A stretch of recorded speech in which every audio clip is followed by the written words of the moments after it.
ہر دن ہر لمحے اس کی طرف بڑھتی ہے. وہ یہ سوچ رہا ہے کہ کار کو میں پیچھے کو کھینچتا ہوں یہ آگے کو بھاگتی ہے, تو میں نے اس کا ظاہر تو دیکھ لیا, لیکن وہ کون سی طاقت ہے, وہ کون سی چیز ہے جس کو آگے دوڑنے پر مجبور کر رہی ہے یا آگے دوڑا رہی ہے, اس کا میکینزم سمجھنا چاہتا ہے. یا یوں کہیے کہ اس نے کھلونے کے ظاہر کو تو اچھی طرح دیکھ لیا یہ کیسا ہے, لیکن اس کے باطن کو دیکھنا چاہتا ہے کہ اس کے اندر ہے کیا, اس کے اندر طلب ہے.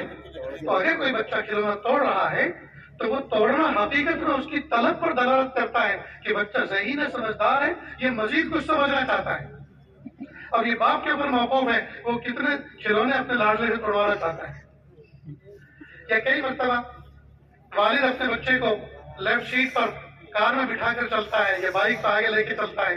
اب پہلا دن ہے اور بچہ بائک پہ خوشی خوشی ابو کے ساتھ بیٹھ کے جا رہا ہے سیر سپاٹے پر یا رشتے داری میں یا کار میں بیٹھا ہوا ہے. اب بچہ پوچھتا ابو یہ کیا ہے؟ بیٹا یہ ریل گاڑی ہے, اس میں بہت سے لوگ سفر کرتے ہیں. ابو یہ کیا ہے؟ بیٹا یہ اونٹ گاڑی ہے, لوگ اس پہ پیچھے بگی پر سامان رکھ کر لے جاتے ہیں. ابو یہ کیا ہے؟ بیٹا یہ ہاتھی ہے. ابو یہ کیا ہے؟ بیوقوف چپ بیٹھ, تو میرا دماغ چاٹ جائے. اب ڈانٹ کے اس کو چپ کر دیتا ہے. ہائے ہائے بڑا ظلم کیا اس نے, یا تو اس کو لے جانا نہیں تھا, اور اگر لے کر گیا ہے تو پھر حوصلہ ہونا چاہیے کہ اس کے سوالات کے جواب دے. اس لیے کہ آج یہ گھر سے باہر نکلا ہے چار دیواری سے, آج اس کو نئی نئی چیزیں دیکھنے کو مل رہی ہیں, تو اس کے جنرل نالج میں اضافہ ہو. یہ پوچھ رہا ہے, باپ کی ذمہ داری بنتی ہے کہ اطمینان بخش اس کو جواب دے.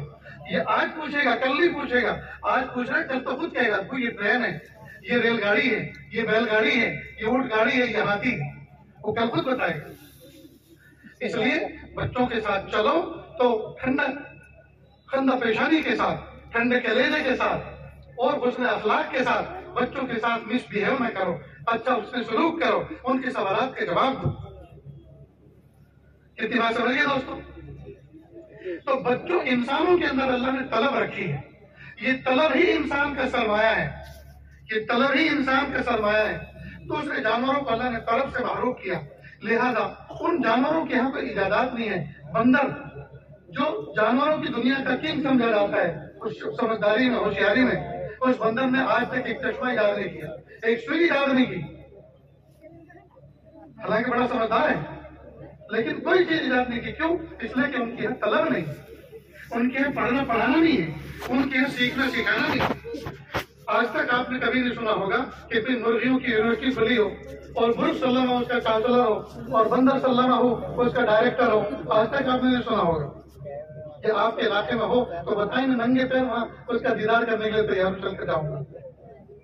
اس لیے کہ جانوروں کے یہاں طلب ہے ہی نہیں, طلب علم ہے ہی نہیں, سیکھنا سکھانا ہے ہی نہیں, پڑھنا پڑھانا ہے ہی نہیں. آپ نے کبھی سنا کہ جانوروں کی کوئی سبھا بھری آ رہی تھی, جانوروں کی کوئی مجلس ہو رہی تھی جی, اور اس میں بیل تقریر کر رہا تھا, بیل اس میں تقریر کر رہا تھا, کبھی سنا؟ کبھی نہیں. کیوں؟ اس لیے کہ اس میں سمجھداری ہے ہی نہیں, سیکھنا سکھانا ہے ہی نہیں, پڑھنا پڑھانا ہے ہی نہیں. لہذا ان کے یہاں کوئی ایجاد بھی نہیں. آج تک کسی جانور نے کوئی چیز ایجاد نہیں کی. مثلا چڑیا جس انداز کا, جس اسٹائل کا گھونسلہ 1000 سال پہلے بناتی تھی, آج بھی وہی اسٹائل میں بناتی. بیا نام کا ایک پرندہ جس انداز سے کھجور کے درختوں پر لٹکنے والا گھونسلہ بناتا تھا, آج بھی ویسے ہی بناتا ہے جیسا 1000 سال پہلے بناتا. شہد کی مکھی اپنا چھتا جیسے 1000 سال پہلے بناتی تھی, آج بھی ایسا ہی بناتی ہے. کوئی اس میں ڈیولپمنٹ نہیں ہے, کوئی ترقی نہیں. کیوں؟ اس لیے کہ سیکھنا سکھانا نہیں ہے, طلب نہیں, ایجاد نہیں. جبکہ اللہ پاک نے انسان کے اندر طلب رکھی ہے, ایجاد رکھی ہے. اللہ اکبر. اتنی بات سمجھ گئے؟ اب بچے کے اندر طلب رکھی ہے اللہ نے, لہذا جو بچہ شریر ہوتا ہے, اٹھک پٹک کرتا ہے, توڑ پھوڑ کرتا ہے. بہت سے لوگ ہم جیسے لوگوں کے پاس آ کے حضرت دعا کرو, بچہ بہت شریر ہے. میں نے کہا آپ اس کی برائی نہیں کر رہے, آپ اس کی تعریف کر رہے ہیں. ہمیں آپ کے جملے سے پتہ چل رہا ہے کہ بچہ ذہین ہے, اس لیے کہ شرارت بھی تو ذہانت سے کی جاتی ہے. جس بچے میں ذہانت نہیں ہوتی وہ شرارت نہیں کرتا, وہ ڈبے کی طرح بیٹھا رہتا ہے. جو اچھل کود کر رہا ہو, اٹھک پٹک کر رہا ہو, سمجھ لو بہت ذہین ہے. بس ماں باپ کو چاہیے کہ بہترین انداز سے اس کی تربیت کرے, اس کو ڈائیورٹ کرے, اس کی ذہانت کو جی ایک خاص رخ دے. اس کو پھر دیکھیے وہ بچہ خاندان کا کتنا بہترین آنکھوں کا تارا بنے گا. لیکن تربیت ہمیں کرنی نہیں ہے، سنبھالنا ہے نہیں، فون میں لگے رہنا ہے، گیم میں لگے رہنا ہے، یوٹیوب کے تماشوں میں لگے رہنا ہے، اخباروں میں لگے رہنا ہے، جھوٹی خبروں میں لگے رہنا ہے، بچوں کی تربیت کرنی نہیں ہے، اور دوست دیتے ہیں بچوں کو کہ بچے شریر ہیں۔ اتنی بات سمجھ گئے دوستوں؟ اب آئیے، انسان کی جو علم ہے جن کی ضرورت ہے وہ دو طرح کے ہیں۔ ایک وہ علم جس سے انسان کے جسم کو راحت پہنچتی ہے، مثال کے طور پر ایک نوجوان ہے جو سول انجینئر بنتا ہے تو وہ انسان کو جسم کو راحت دینے والا گھر پہ، جسم ایک لمیٹیڈ عمر لے کر آیا ہے، پیدائش کے لے کر اور وفات تک ایک خاص عمر اللہ پاک نے اس کو عطا فرمائی ہے، دنیا میں بھیجا ہے کہ جاؤ دنیا میں جاؤ اور میری قدرت کو دیکھو، میری پیدا کردہ نعمتوں کو استعمال کرو، یوز کرو، اور مجھے پہچانو میں کون ہوں۔ جب میں نے چمکتے دمکتے سورج کو اتنا بڑا روشن بنایا کہ دنیا کے چپے چپے کو روشن کرتا ہے، تو ذرا غور کرو میں کیسا روشن ہوں گا۔ جب گنے کے رس کے اندر اللہ پاک نے اتنا میٹھا رکھا ہے، اتنا اس کو شیریں بنایا ہے، تو خالق گنا رب کتنا میٹھا ہوگا۔ جب مور کو پیدا کرنے والے رب نے اس کے اندر ایسے رنگ بھرے ہیں کہ دنیا دیکھتی ہے تو خوش ہو جاتی ہے، تو اللہ تعالیٰ نے جس مور کو پیدا کیا وہ کیسا رنگین ہوگا۔ تو جب مخلوق ایسی ہے تو خالق کیسا ہوگا۔ تو مومن کی شان یہ ہے کہ مخلوق کو دیکھ کے خالق تک پہنچے، مخلوق کو دیکھ کے خالق تک پہنچے۔ اس لیے اسلام کا یہ سدھانت ہے، اسلام کے ماننے والوں کا یہ ضابطہ ہے کہ جتنی بھی مخلوق ہے، چاہے وہ نفع دینے والی ہو یا نقصان دینے والی ہو، چاہے جلا دینے والی آگ ہو، چاہے ڈبو دینے والا پانی ہو، جی، چاہے چمکنے والا سورج ہو، چاہے ٹمٹمانے والے ستارے ہوں، چاہے بلند و بالا پہاڑ ہوں، یہ ہمارے معبود کبھی نہیں ہو سکتے۔ یہ ساری کی ساری مخلوق ہے، اور اس مخلوق کو اللہ پاک نے ہم انسانوں کی خدمت کے لیے پیدا کیا ہے۔ یہ نہیں ہو سکتا جو نقصان دے اس کے سامنے بھی جھکو، اور جو نفع دے اس کے سامنے بھی جھکو، اور جو چمکے اس کے سامنے بھی جھکو، اور جو اندھیرا اس سے بھی ڈرو اس کے سامنے بھی جھکو۔ نہیں نہیں، یہ ساری مخلوق ہے، یہ میرے اور آپ کے غلام ہے، یہ سارے کے سارے اللہ کی پیدا کرتا ہے، اور ہم اللہ کے لیے پیدا ہوئے ہیں تاکہ ہم اللہ کی عبادت کریں۔ اب دنیا کے جتنے علوم ہیں، وہ سارے کے سارے انسان کو دنیا کی زندگی کو ڈیولپ کرنے کے لیے ایجاد ہوئے، اور اللہ ہی نے یہ سنایا ہے کہ ایسے گھر بناؤ، ایسے سواری اختیار کرو، جی، ایسے زندگی گزارو، یہ بیماری ہے، یہ اس کی شفا ہے، اللہ ہی نے سنایا انسانوں۔ سوچنے کی بات ہے، میڈیسن ہم لیتے ہیں، ڈاکٹر کے یہاں گئے، اس نے 2-3 ٹیبلٹ دی، اور اس کو کہا کہ جی سر میں درد ہے، ایک ٹیبلٹ دی، کہ جی بخار ہے، دوسری ٹیبلٹ دی، جی پھوڑا ہوا ہے، تیسری ٹیبلٹ دی، اور کھانے والا منہ ایک، منہ میں ڈالنے والا ہاتھ ایک، اور جس پانی سے نکلنے وہ گھوٹ ایک۔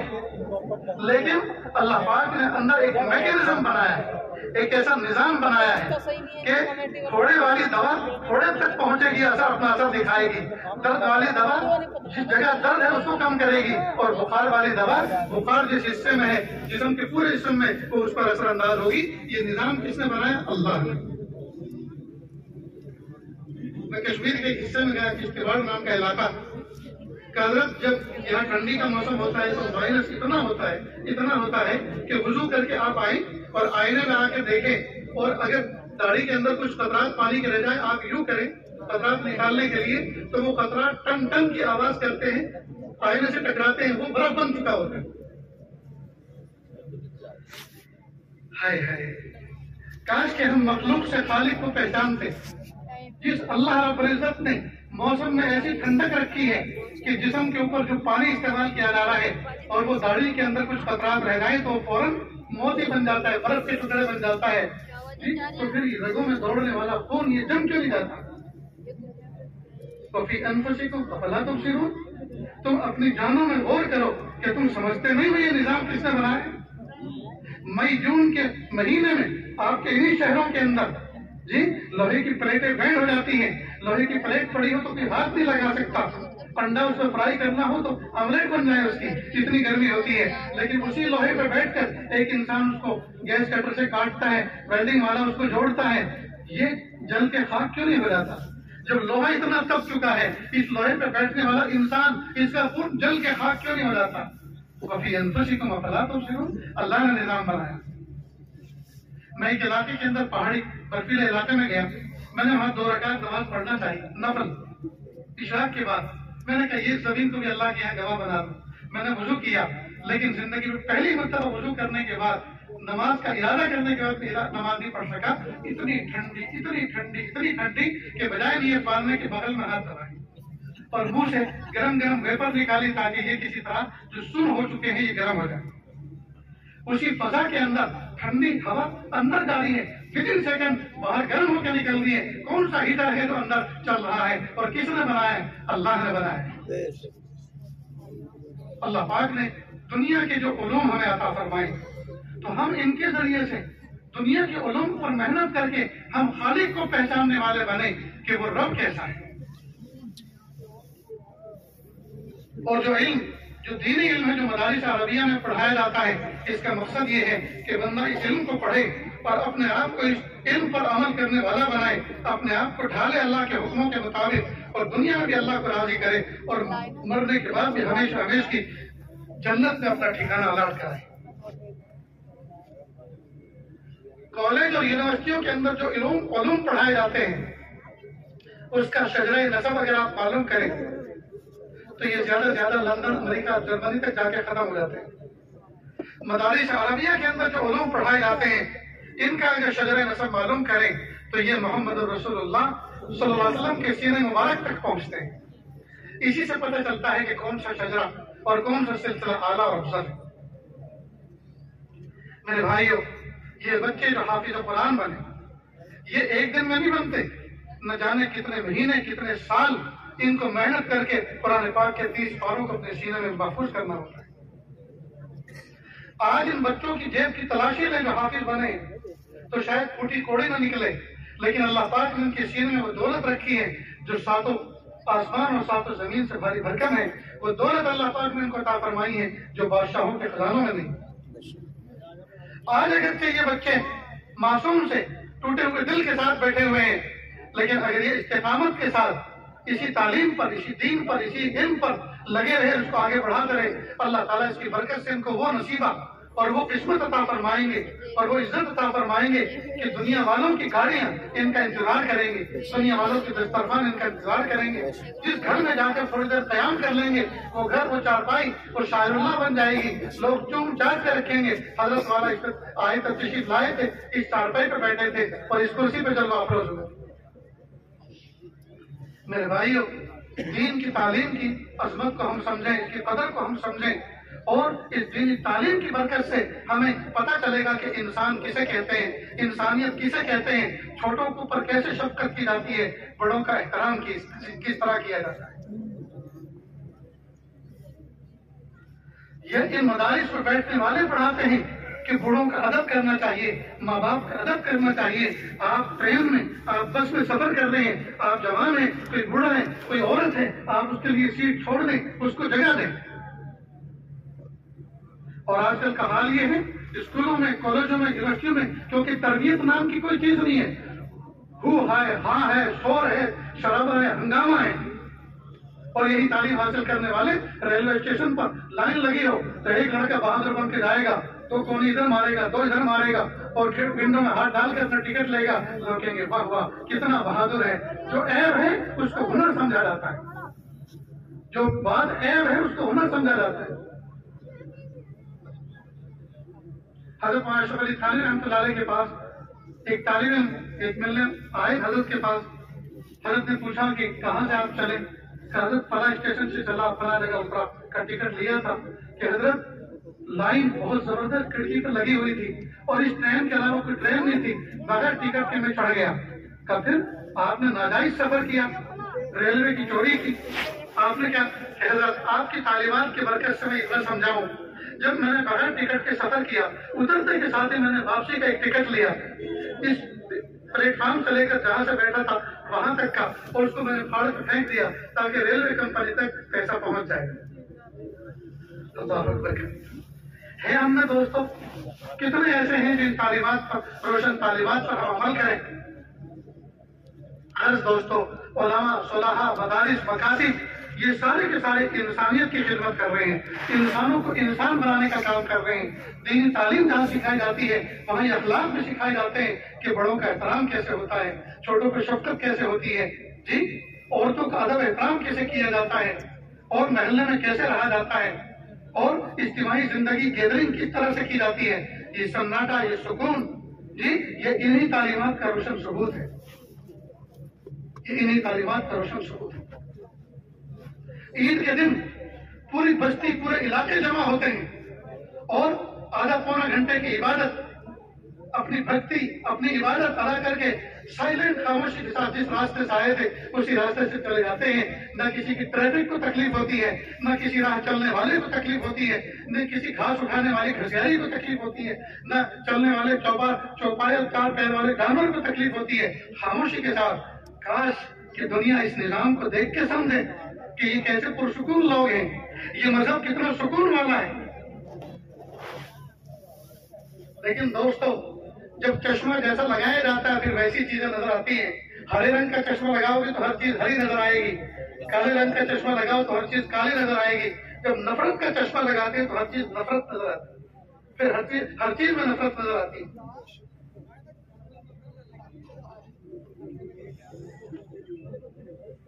اللہ اکبر کبیرہ۔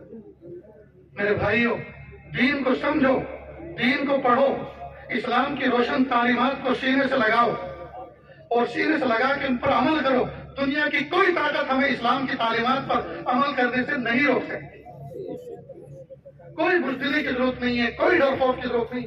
ایک اللہ کی عبادت کریں، ایک اللہ کی بات کو مانیں، سکھ شانتی کے ساتھ رہیں، سکون کے ساتھ رہیں، محبتوں کے ساتھ رہیں، محبتیں اپنائیں، محبتیں بانٹیں اور ایک دوسرے کی خیر خواہی کریں۔ یہ اسلام کے روشن تعلیمات ہے۔ کوئی اس میں تعصب نہیں ہے، کوئی اس میں اونچ نیچ نہیں ہے، کوئی اس میں دشمنی نہیں ہے۔ اسلام میں سلامتی ہے اور ایمان میں امن ہے۔ اسلام میں سلامتی ہے اور ایمان میں امن ہے۔ ہائے ہائے، بدنام ہو گئے ہیں دوستو، ہم نے اپنی تعلیمات کو چھوڑ دیا ہے، تعلیمات کو چھوڑنے پر ہم بدنام ہو گئے۔ اگر ہم اپنی تعلیمات پر ہوتے تو دنیا دیکھتی کہ اسلام کسے کہتے ہیں۔ یورپ کا ایک انگریز کسی زمانے میں بغداد کی طرف چلا اور یہ سوچ کر چلا کہ دیکھو اسلام کیسا ہوتا ہے، مسلمان کسے کہتے ہیں۔ یہ اس زمانے کا بغداد جو وہاں سکھ کر آئے، جو وقت اسلام تھا۔ چلتا رہا، بازاروں میں گھومتا رہا۔ اس کو سیلنگ مشین کی ضرورت تھی۔ ایک دکان پر گیا، اس نے لینگویج کا پرابلم تھا، زبان کا مسئلہ تھا۔ اس نے اپنے جھولے میں سے وہ مشین نکالی، دکھائی کہ ایسی چیز ہے آپ کے یہاں؟ کہا دکھاؤ۔ اس نے دکھایا تو اس نے دیکھا، اس کو پسند آیا۔ کہا قیمت کیا ہے، پرائز کیا ہے؟ اس نے قیمت بتائی، قیمت بھی اس کو مناسب لگی۔ کہا ایک پیس دے دو۔ اس نے کہا سوری، معاف کرنا، روڈ کراس کر کے سامنے والی دکان پہ جاؤ اور سیم کمپنی کی سیم پرائز میں یہی چیز آپ وہاں سے لے لو۔ وہ گیا، وہاں جا کر اس نے کہا یہ چیز ہے؟ کہا ہے، کہ دکھاؤ۔ دکھایا تو وہی جو پہلی دکان پہ تھی۔ کہا قیمت تو وہی جو پہلی دکان پہ تھی۔ کہا ایک پیس دے دو۔ اس نے دے دیا، اس نے پیمنٹ کر دیا، واپس پہلی دکان پر آیا۔ کہا آپ نے وہ جو چیز مجھے دکھائی تھی آپ نے مجھے کیوں نہیں بیچی؟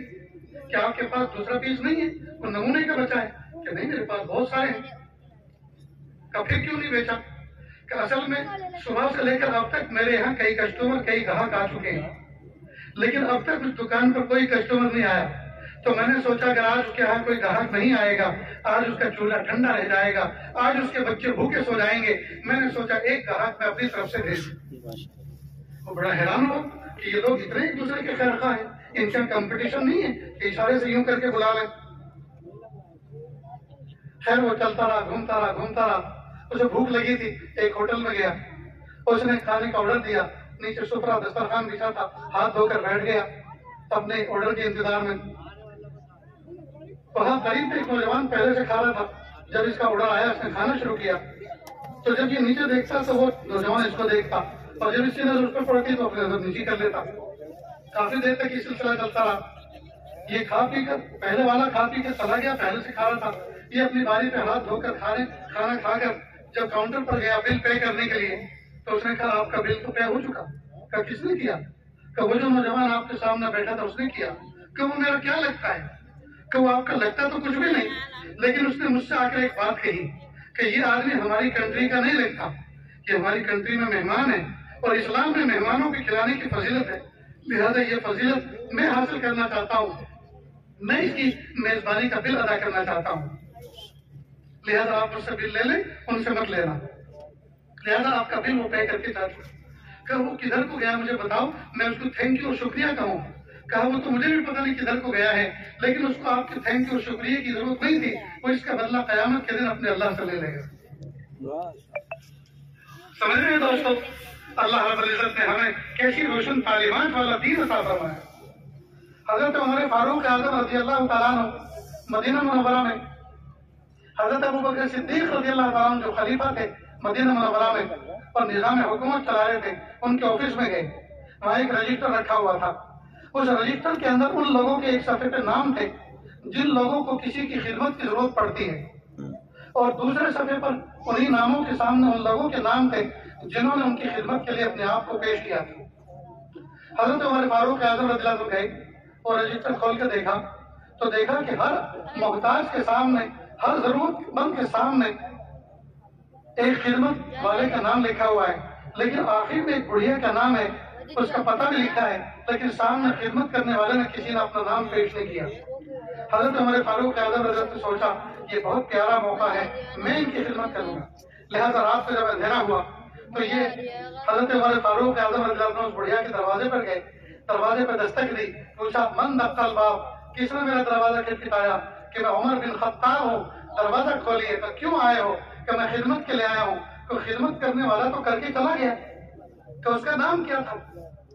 کہ میں نے آج تک اس سے نام نہیں پوچھا، نہ اس کی ضرورت محسوس کی، نہ اس نے کبھی بتایا، بس وہ آنے والا آتا ہے، دروازے پہ دستک دیتا ہے، میں دروازہ کھولتی ہوں، وہ کہتا ہے امی آپ پردہ کر لو، میں خدمت کے لیے آیا ہوں، وہ جھاڑو دیتا ہے آنگن میں، میرے گھڑوں کے اندر پانی بھرتا ہے اور میرے چولہے کے سامنے آگ جلانے والی لکڑی ڈال کے جاتا ہے، بس اسی خدمت کی مجھے ضرورت ہے، باقی فزیکل دوسری جو چیزیں ہیں جیسے اناج ہے، غلہ ہے، جی وہ تو اور پیسے ہیں وہ تو بیت المال میں پہنچاتا ہے۔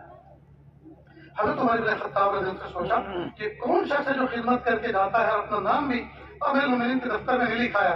دوسرے دن جا کے جھاڑیوں میں چھپ کر وقت سے پہلے بیٹھ گئے، اور جب اندھیرا ہوا اور خدمت کرنے والا کر کے واپس جا رہا تھا تو حضرت عمر بن خطاب رضی اللہ عنہ راستے میں کھڑے ہو گئے ہاتھ پھیلا کر، سامنے دیکھتے کیا ہے کہ حضرت ابوبکر صدیق رضی اللہ عنہ کھڑے ہوئے نظر آئے، امیر المومنین۔ حضرت عمر فاروق اعظم رضی اللہ عنہ سے پوچھا ہے امیر المومنین آپ بڑھیا کی خدمت کرنے آتے ہیں اور آپ نے رجسٹر میں نام تک نہیں لکھا؟ فوراً کہا اے میرے بھائی عمر بن خطاب، کس کے لیے لکھوں؟ جس کے لیے کرتا ہوں، جس اللہ کے لیے کرتا ہوں وہ میرا بھی نام جانتا ہے، میرے باپ دادا کا بھی جانتا ہے۔ رہی بات دوسروں کے نام کی لکھنے کی تو میں نے اس لیے لکھا کہ میں منتظم ہوں، اگر کوئی نہ ہو کسی دن تو اس کی جگہ پہ کس کو بھیجنا ہے، ایڈجسٹ کرنا ہے، یہ میرا انتظام ہے، اور یہ تب تک نہیں ہو سکتا جب تک کہ میں لوگوں کی لسٹ اپنے پاس نہ رکھوں، لیکن جس کی خدمت میں خود ہی کر رہا ہوں مجھے کیا کسی کو جتانے اور دکھانے کی ضرورت ہے، اور جس کے لیے کرتا ہوں وہ میرا نام بھی جانتا ہے اور میرے باپ دادا کا بھی نام جانتا ہے۔ اے دنیا کے حکمرانوں، اے ہورڈنگ پہ چھپنے والوں، اپنے وجود سے 10 گنا تصویریں چھپوانے والوں، پڑھو حضرت ابوبکر صدیق کی سیرت کو، پڑھو حضرت عمر بن خطاب کی سیرت کو۔ جی آپ لوگ کرتے کچھ نہیں اور چھپتے بہت ہیں، اور وہ چھپتے کچھ نہیں تھے بلکہ اپنے آپ کو چھپاتے تھے، کرتے بہت کچھ تھے اور اپنے آپ کو چھپاتے تھے، اور ہم کرتے کچھ نہیں اور چھپاتے بہت ہیں۔ وہ کرتے تھے اور چھپتے تھے، ہم کرتے کچھ نہیں اور چھپتے بہت ہیں، یہ فرق ہے ہم میں اور ان میں۔ آج جتنے نیتاؤں کی تصویریں لگا کے اوپر سے نیچے تک جتنے نیتاؤں کی تصویریں ہورڈنگ اور جتنے فلائش بورڈ بنے ہوئے ہیں، اگر ان سب کو نوچ کے اور کسی JCB سے جمع کر کے اور اسکریپ پہ اگر بھیج دیا جائے تو شاید آپ کے شہرا اس پورے شہر کے معصوم بچوں کے اسٹیشنری کا پورے سال کا سامان آ جائے، ان کی کتابیں آ جائیں، ان کی قلم اور پینسل آ جائے، ان کی کاپی آ جائیں۔